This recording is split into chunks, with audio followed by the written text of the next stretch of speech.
Uy, alas 6 na pala. Tanghali na. Bababa na ako. Hindi ko alam kung anong gagawin kong unahin ngayon. Hirap mag-isa. Gusto ko pa sanang matulog. Hindi ka na makatulog. Paano?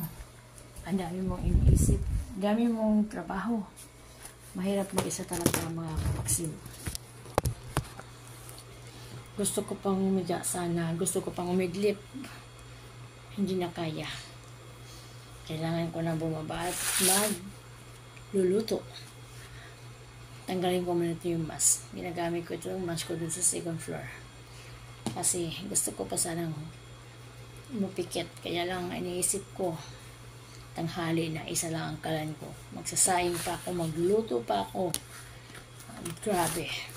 Wala ako sa wallet ko ng pera. Kunwari may wallet ako. Kunwari marami akong pera ngayon. Hanap ako ng pambiling kape.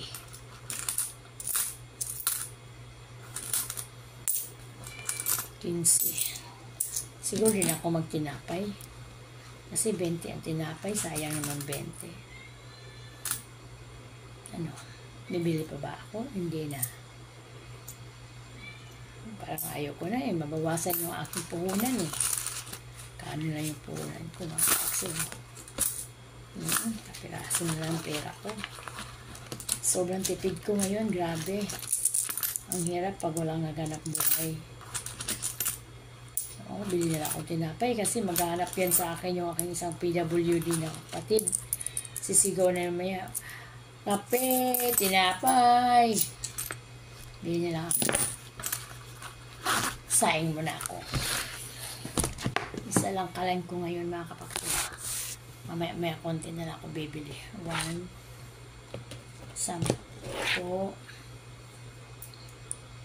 20, tinapay.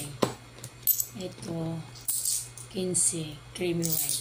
Solved na mga kapagsew. Kaya mga kapagsew, good morning ha. Kape muna tayo.